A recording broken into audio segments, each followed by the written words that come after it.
Hi గారు, welcome to our channel. ప్రస్తుతం మనతో పాటు దాము బాలాజీ గారు, సీనియర్ జర్నలిస్ట్, వారితో ఒకసారి మాట్లాడదాం. సో నమస్కారం సార్. నమస్తే. పుష్ప 2 మూవీ సెన్సార్ కంప్లీట్ అయిపోయింది, సెన్సార్ రివ్యూ కూడా బయటకు వచ్చేసింది అంటున్నారు సార్. మరి పుష్ప 2 పైన సెన్సార్ రివ్యూ ఏ విధంగా ఉంది? అలాగే ఈ సినిమాకి సంబంధించి ఒక క్రేజీ న్యూస్ సోషల్ మీడియాలో వైరల్ అవుతుంది సార్. అది పవన్ కళ్యాణ్ గారు ఈ సినిమా రిలీజ్ ఈవెంట్ కు చీఫ్ గెస్ట్ గా రాబోతున్నారంటూ ప్రచారం అయితే జరుగుతుంది. సో ఈ ప్రచారంలో నిజమేంటుంది, మీరేం చెప్తారు? బుధవారంతో షూట్ కంప్లీట్ అయింది. ప్యాచ్ వర్క్ అది ఉంటే బుధవారానికి ఫినిష్ చేశారు. ఫినిష్ చేసి rough cut first Allu Aravind వాళ్ళకి చూపించారు. అల్లు అరవింద్ వాళ్ళ బంధువులకి అల్లు అరవింద్ చాలా హ్యాపీగా ఫీల్ అయ్యాడని చెప్తున్నారు. సినిమా చూసిన తర్వాత అందరినీ హక్ చేసుకుని అల్లు అరవింద్ కంగ్రాట్స్ చెప్పాడు. ఇది ఖచ్చితంగా పెద్ద హిట్ అవుతుందని అల్లు అరవింద్ చెప్పాడని అనే న్యూస్ కూడా బయటకు వచ్చింది. దాని తర్వాత సెన్సార్ కి అప్లై చేశారు. అదే రోజు ఈవినింగ్ సెన్సార్ బోర్డు చూశారు. చూసిన తర్వాత యుఏ సర్టిఫికేట్ ఇచ్చారు. మామూలుగా సెన్సార్ లో 4 రకాల సర్టిఫికేట్లు ఉంటాయి. First you certificate. యు అంటే అన్రిస్ట్రిక్టెడ్ పబ్లిక్ ఎగ్జిబిషన్. అన్రిస్ట్రిక్టెడ్ అంటే ఎటువంటి రిస్ట్రిక్షన్ లేకుండా అందరూ చూడొచ్చు. యుఏ అంటే యు అంటే అన్రిస్ట్రిక్టెడ్, ఏ అంటే అడల్ట్స్ ఓన్లీ, అంటే రెండు మిక్స్ అయింటాయి. అంటే 12 ఏళ్ల పైబడిన పిల్లలకి పేరెంటల్ గైడెన్స్ ఉండాలి. యుఏ ఇస్తే 12 ఏళ్ల పిల్లలు సొంతంగా వెళ్ళి సినిమా చూడడానికి లేదు, పేరెంట్స్ గైడెన్స్ లోనే వాళ్ళు చూడాలి. అది యుఏ అనమాట. మూడవది అడల్ట్స్ ఓన్లీ, ఏ సర్టిఫికేట్. నాలుగవది ఎస్ అంటే స్పెషల్ పర్పస్, స్పెషల్ ఆడియన్స్ కోసమే అది ఉంటుంది అనమాట. కొన్ని సైంటిఫిక్ ఫిల్మ్స్ అట్లాంటివి. సో ఆ రకంగా దీనికి రెండవది వచ్చింది, యుఏ వచ్చింది. జనరల్గా ఇలాంటి సినిమాలకి యుఏ వస్తుంటుంది, ఎందుకంటే వైలెన్స్ ఎక్కువ ఉంది. అయితే దీనికి సంబంధించి కొన్ని కట్స్ కూడా చెప్పారని చెప్తున్నారు. వైలెన్స్ ఎక్కువ ఉన్న చోట, బ్లడ్ ఎక్కువ ఉన్న చోట బ్లాక్ అండ్ వైట్ చేయడం, ఆ బ్లడ్ కొంత శాతం తగ్గించడం, అట్లాగే కొన్ని బూతులు అవన్నీ కూడా ఉన్నాయి చిత్తూరు భాషలో, వాటిని మీట్ చేయమని, కొన్ని చోట్ల మీట్ చేయమని కూడా సూచించినట్టు చెప్తున్నారు. దానంతా చేస్తేనే యుఏ ఇస్తామని, దానికి వీళ్ళు ఒప్పుకున్నారని కూడా తెలుస్తున్నారు. ఓవరాల్ గా సెన్సార్ బోర్డు సభ్యుల నుంచి లీక్ అయిన విషయం ఏంటంటే, ఈ సినిమా యునానిమస్ గా హిట్ అవుతుంది, చాలా అద్భుతంగా తీశారు. ముఖ్యంగా యాక్షన్ ఎపిసోడ్స్ ఇప్పటి వరకు సుకుమార్ సినిమాలో లేని ఒక బ్రహ్మాండమైన యాక్షన్ ఎపిసోడ్స్ ఉంటాయి. ప్రతి 15 minutes కి ఒక ట్విస్ట్ పెట్టుకున్నాడు సుకుమారు. ఎక్కడ బోరు కొట్టకుండా ఎవ్రీ 15 minutes కి ఒక బ్యాంగ్, ఒక ట్విస్ట్ పెట్టుకుంటూ ప్లాన్ చేసుకుంటూ వెళ్ళాడు. అందుకనే ఇది 3 ఏళ్ళు పైన పట్టింది ఈ సినిమా, ఎందుకంటే స్క్రిప్ట్ వర్క్ లోనే వీళ్ళు ఆ ప్లాన్ చేసుకున్నారు. అట్లాగే యాక్షన్ సీన్ కూడా వీళ్ళు పీటర్ హెయిన్ కానీ ఇంకొక స్టంట్ మాస్టర్ ఉన్నాడు, వీళ్ళిద్దరిని పెట్టుకొని యాక్షన్ సీక్వెన్స్లు, ముఖ్యంగా ఈ గంగమ్మ, తిరుపతి గంగమ్మ సీక్వెన్స్ ఉంది. అది దాదాపు 20 minutes పైన ఉంది. అది అద్భుతంగా ఉంటుంది ఓవరాల్ సినిమాలోనే. అది అసలు మెస్మరైజింగ్ గా ఉండి, కుర్చీల్లో ముందుగా seat edge of the seat అంటారు, edge of the seat thriller లాగా ఆ సీక్వెన్స్లు అంతా వచ్చాయి. అట్లాగే క్లైమాక్స్ కూడా వండర్ఫుల్ గా వచ్చింది, యాక్షన్ సీక్వెన్స్ అది అనేది ఒకటి.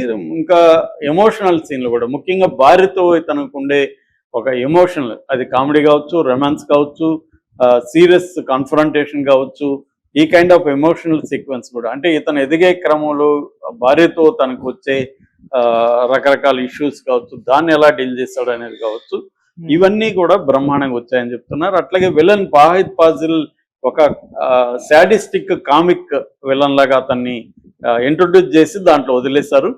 ఇప్పుడు అతనికి పుష్పరాజ్ కి వీళ్ళిద్దరికి మధ్య జరిగే cat and mouse kind of, ఇది ఎత్తులకు పై ఎత్తులు క్యాట్ అండ్ మౌస్, దీంట్లో వచ్చే సీన్స్ అంతా కూడా చాలా ఒక థ్రిల్ చేస్తాయి, at the same time comic గాను ఉంటాయి. అంటే సపరేట్ కామెడీ కాకుండా వాళ్ళిద్దరి మధ్యలోనే ఆ కామెడీ వస్తుంది. అల్లు అర్జున్ ఒక విజృంభించాడు పెర్ఫార్మెన్స్, ఇప్పటి వరకు అతని కెరీర్ బెస్ట్ పెర్ఫార్మెన్స్ అని కూడా సెన్సార్ బోర్డు సభ్యులు చెప్తున్నారు. మరోవైపు ఏంటంటే, కేవలం ఫాహిద్ ఫాజిలే కాకుండా దీంట్లో ఈసారి చైనీస్ వాళ్ళని, హిందీ వాళ్ళని కూడా దీంట్లో యాడ్ చేశారు. ఎందుకంటే ఇతను నేషనల్ అనుకుంటేవా ఇంటర్నేషనల్ డైలాగ్ ఉంది. సో తను ఈ స్మగ్లింగ్ ని చైనా వరకు తీసుకెళ్లాడు, ఇటు నార్త్ ఇండియాకి ఇటు చైనా వరకు కూడా తీసుకెళ్లాడు. అక్కడ కూడా తనని మోసం చేసినప్పుడు, నాకు రావాల్సింది అది 7 కొండల మీద అయినా లేకపోతే 7 సముద్రాలు దాటైనా నేను తెచ్చుకుంటాను డైలాగ్కి పర్ఫెక్ట్ గా ఇతను ఎలాగా చైనాకి వెళ్ళి అక్కడ కూడా వాళ్ళతో చైనీస్ వాళ్ళు ఏంటంటే మార్షల్ ఆర్ట్స్ అట్లా ఎక్స్పర్ట్లు ఉంటారు, అలాంటి వాళ్ళతో కూడా ఇతను ఫైట్లు చేసి అక్కడ పోర్టులలో సీన్లన్నీ కూడా వండర్ఫుల్ గా వచ్చాయని చెప్తున్నారు.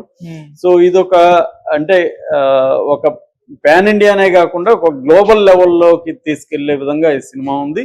First time Allu Arjun career లోనే ఇది ఒక గ్లోబల్ లెవెల్ స్కేల్లో సినిమా ఉంది. అట్లాగే మార్కెటింగ్ కూడా దీన్ని చాలా బాగా చేశారు. సో ఓవరాల్ గా సెన్సార్ బోర్డు మెంబర్స్ ఇనానిమస్ గా అందరూ కూడా ఇది చాలా బాగా వచ్చింది, మేము అసలు షాక్ గురైనాం, ఈ స్థాయిలో ఉంటుందని ఊహించలేదని వాళ్ళు చెప్పారు అని చెప్తున్నారు. అట్లాగే ఇది 3 hours 20 minutes లెంగ్త్ కూడా చాలా ఎక్కువ, అయినా కూడా అంత లెంగ్త్ ఉన్నట్టుగా అనిపించలేదు. కూర్చోబెట్టింది ఎక్కడికక్కడ, ఎందుకంటే ఈ 15 నిమిషాలకు ఒక ట్విస్ట్ వచ్చే స్కీమ్ ఏదైతే ఉందో అది బ్రహ్మాండంగా వర్కౌట్ అయింది. దానివల్ల ఎక్కడ బోర్ కొట్టకుండా కొద్దిగా ల్యాగ్ గా అనిపించే చోటంతా కూడా ట్విస్ట్ రావడం, మళ్ళీ ఎగ్జైటింగ్ గా ఉండడం, ఇలాంటివి తీసుకుంటా జాగ్రత్తగా సెట్ చేసుకుంటూ వచ్చారు.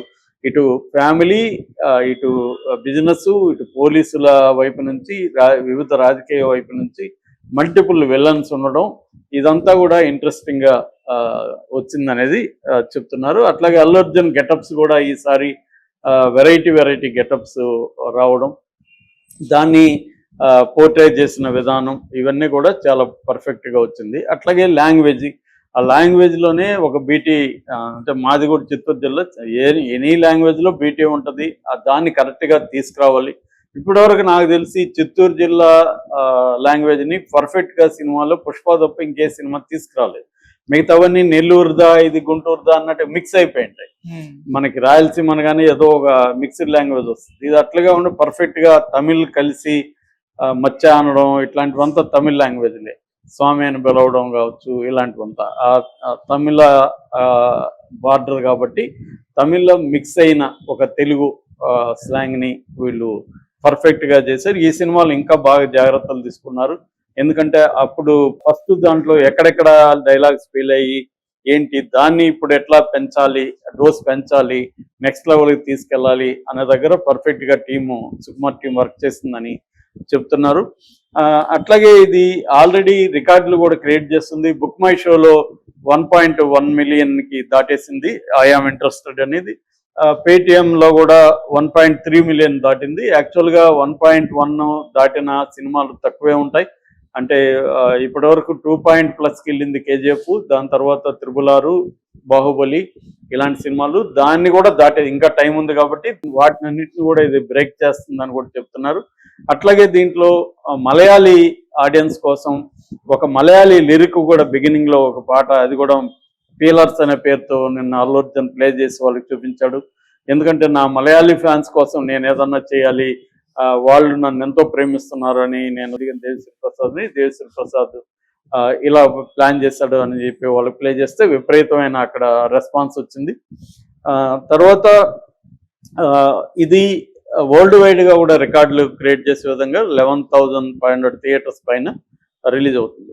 ఇక ఇంకొక క్రేజీ అప్డేట్ ఏంటంటే, ఇది రాజమండ్రిలో ప్రీ రిలీజ్ ఫంక్షన్ December 4 చేయబోతున్నారు. దానికి పవన్ కళ్యాణ్ అటెండ్ అవుతున్నాడు అనేది క్రేజీ అప్డేట్. మరి ఇది కావాలనే వీళ్ళ టీము క్రియేట్ చేశారా, నిజంగానే పవన్ కళ్యాణ్ వస్తున్నాడా? ఎందుకంటే ఈ మధ్య కాలంలో పవన్ కళ్యాణ్కి ఇటు అల్లు అర్జున్కి, లేదా Allu family versus mega family అనేది బలంగా జనాల్లోకి వెళ్ళిపోయింది. ఈ కాంట్రవర్సీకి ఫుల్ స్టాప్ పెట్టాలి, అది ఇక్కడి నుంచే స్టార్ట్ చేద్దామని అరవింద్ అల్లు అర్జున్ ప్లాన్ చేశారని, అందుకని పవన్ కళ్యాణ్ గట్టిగా ప్రెజర్ చేసి పవన్ కళ్యాణ్ రామని అడిగారని, పవన్ కళ్యాణ్ కూడా ఈ గొడవకు ఫుల్ స్టాప్ పెడదామని ఆలోచనలో ఉన్నట్టుగా చెప్తున్నారు.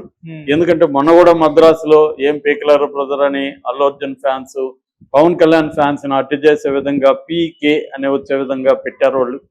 దానివల్ల పవన్ కళ్యాణ్ ఫ్యాన్స్ కూడా దీని మీద నెగిటివ్ గా స్టార్ట్ చేశారు. ఇది ఫుల్ స్టాప్ పెడదామని వీళ్ళు అనుకున్నట్టుగా చెప్తున్నారు. అందుకనే Pawan Kalyan pre release function chief guest గా వస్తాడని చెప్తున్నారు. అదే కానీ జరిగితే మాత్రం ఖచ్చితంగా పుష్పకి ఇంకా ప్లస్ అవుతుంది. Okay sir, thank you so much.